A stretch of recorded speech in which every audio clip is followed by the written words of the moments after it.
January ni kuwa sang ni da sum ni pani Sunday ni khan tui pui ti a vocal tem open tia atan til chon kongpo athapian ma se khuwa kan han tlan pel chho zela kongpo athalo chho zela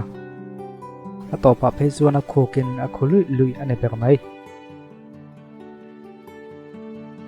ti chuan am hun kan thlenga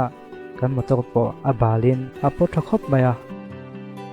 ti chuan in tui pui di kal po chuan in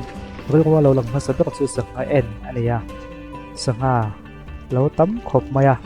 ni tam tak chuan kan pu fo to ni nga ama ko chu sanga han cheta vel tam tak he tianga han om vel hi en nin hi om tak tak thei rawa chu wang chuan tuna po hian tian kan kon ta kon ve re nia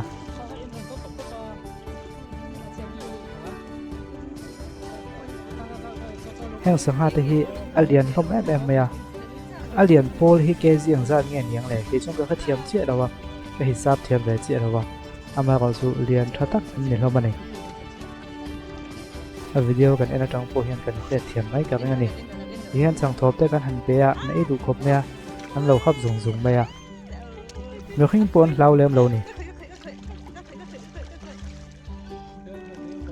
pon atang lan dan ne vin tui chu atang lan dan kan endu takin kan camera te dik hian kan han chia ama ko chu kan camera kan han chia chia kha athan tir chuan an hlau ve tlat maya an tlan chinga sung sung maya ngam via ve te lo chuan thil pa ngai do te wan pu chuan an in thiang fel dem wat wat maya kan han ngak le dewa an ron ngam le te u hun kan ngaka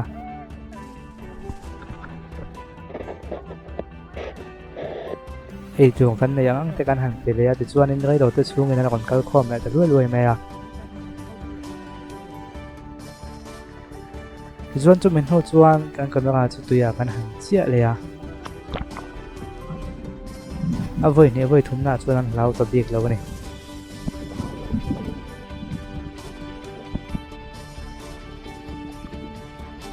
tuna chuan chiang takin tikhian kan mu thei tonga a top lama phe chuan an ngam lu tu ka kan camera te kin kon su popot maya an lo hap maya nga ti hlom khopin anom le ang loya nang pun ese ena nuam ena pu nam khop mai TV ate discovery ate kan mu thin kan ra ma chuan mu tu o ma po kan ngai ngai lo kha ti hian mu thein sa hatam tak mai om khom ruai ruai kha la om chu ni ve rang maya amu na men mi ta dit lai dang dai khop mai heng sangha te hi ngam takin om ma se man ero khap tla ta nia aman lui chu chiang sing khatan choi ti an tin ka khia ka khe so lo tu ka nga ya chiang sing khat choi angai ni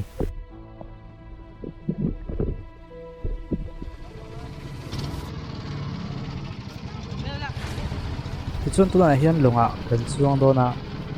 ke ma tak hi tui hlem ka thiam lo wang hian long chuan le ti vel hi ka ti ngai vak lo wa ka ngai na vak lo wa ama ko chu tun tum chu longa kan han chuang ve chim don ni kan long chuan na pa hi a fel khop maya thui tak min tlan puya midang te atlan pui ai thui zok min tlan puya chit jung chuan a rep plom te min chawa sa chunga polom thu kan se ya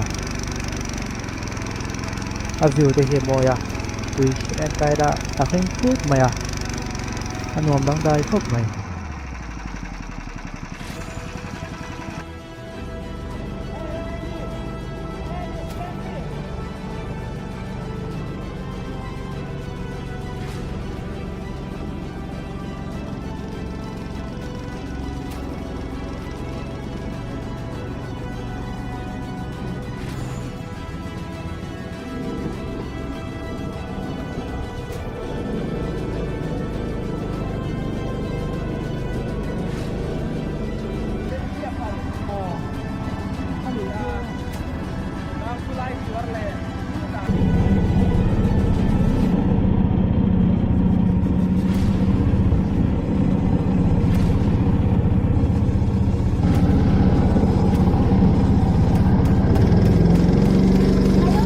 ola ka ti zong ka tunu tan zon ni pot set thliok tu zong zong te kan video in on entry na wangin in zawai chung anom thu ka soye I rename into First one mimal in le biak in thleng in moi tak tak in an design sak theya atira AMC drawing le in sak sak zong zong ani tu boy ha ngai lovin a top thleng in interior designer le civil engineer them tak tak in kol na hnoi ni in anvil sakin an boy pui sak thei bok richang du tan phone number 8787333949 pariat pasari pathum pakwa pali pakwa hian biak po thei reng an ni e